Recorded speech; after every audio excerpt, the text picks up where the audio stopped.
अब से थोड़ी देर पहले मौलाना फजल रहमान साहब ने कौमी असम्बली में खिताब किया है और बहुत अहम बातें की हैं, बहुत से खदशात और ख़तरात का इजहार किया है। एक ज़ीरक सियासतदान के तौर पे इस वक्त जो पाकिस्तान को लाहक है मसाइल, उनकी निशानदही की है और ख़ास करके बलूचिस्तान और खैबर पख्तूनख्वा के हवाले से उन्होंने बात की है कि इन दोनों जगहों पे, इन दोनों सूबों के अंदर क्या सूरत हाल है, शायद इसका किसी को इदराक नहीं है। वो बात कर रहे हैं पाकिस्तान के अंदर सलामती के हवाले से, पाकिस्तान के अंदर जो लॉ एंड ऑर्डर की सिचुएशन है, इंसर्जेंसी है, उसके हवाले से उन्होंने बात की है। कुछ दिन पहले गुज़िश्ता जो वीकेंड था, इसके ऊपर आपने देखा होगा कि आर्मी चीफ ने भी कुछ तुलबा के साथ गुफ्तगू की।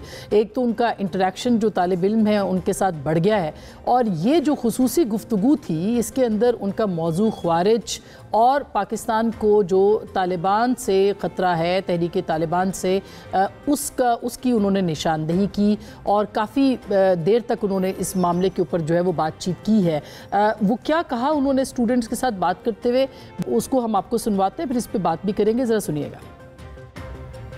कॉमरेड्स की तरह लड़ते हैं बस। हम पाक फौज आजकल फसादियों के साथ लड़ रहे हैं। फितना अल ख्वारिज, इनको समझ रहे हो कि ये जिहाद कर रहे हैं, ये खारिजीज हैं, ये दीन से निकले हुए हैं, क्योंकि इन्होंने they have their own perverted interpretation of the Islam which is not allowed in Islam. और अल्लाह ताला के अहकामात जो है इनके बारे में जो है वो ये हैं, वो अल्लाह और उसके रसूल से जंग करते हैं और ज़मीन पर फसाद बर्पा करते हैं। क्या सजा उनकी? कत्ल कर दो उनको, फांसी पर लटका दो, स्लीप पर लटका दो, या उनके हाथ पांव जो है मुख्तलिफ सिमतों से काट दो, या अपनी ज़मीन से उनको जो है दर बदर कर दो। ये उनके लिए दुनिया के अंदर सजा है और आखिरत में उनको जो है वो बड़ा अजाब दिया जाएगा। जो इससे बचना चाहते हैं उनके लिए सिर्फ एक गुंजाइश रखी है अल्लाह ताला ने, स्टेट के सामने अपने आप को सरेंडर कर दें, then they can expect mercy from the state.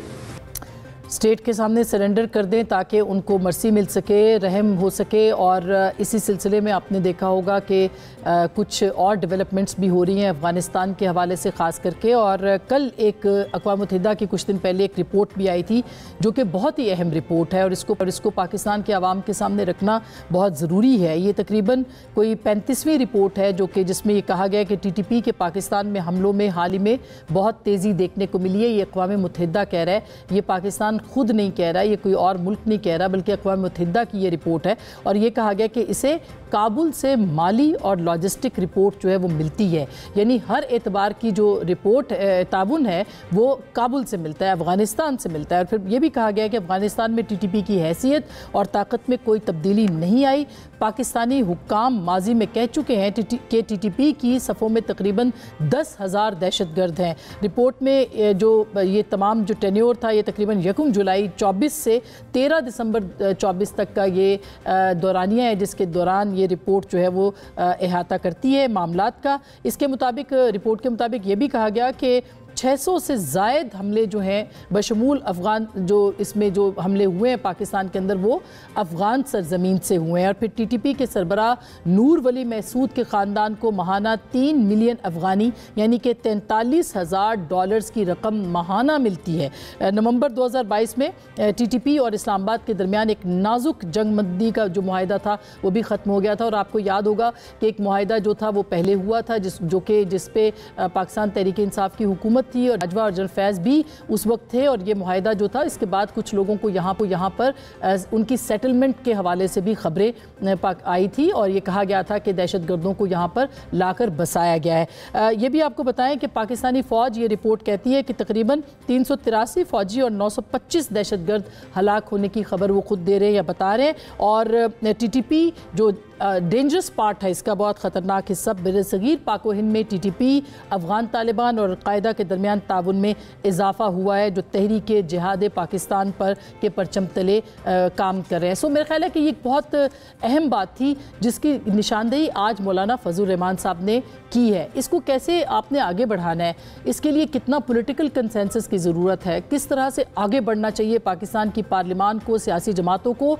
ताकि वो मिल के इन ख्वारिज के ख़िलाफ़ या तहरीक तालिबान के ख़िलाफ़ जो है वो जंग लड़ सके। इस पर हम बात करेंगे आज के इस प्रोग्राम में।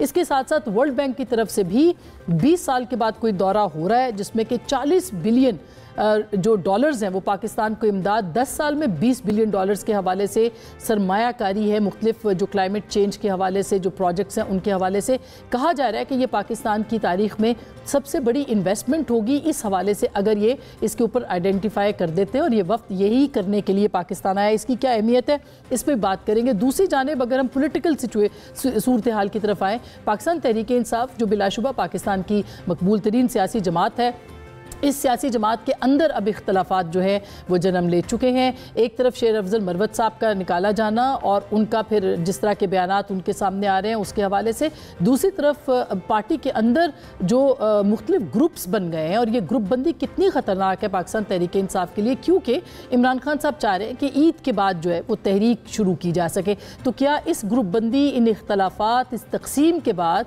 पाकिस्तान तहरीक इंसाफ अपोजिशन के साथ मिल के ईद के बाद कोई तहरीक चला पाएगी, इस पर बात करेंगे।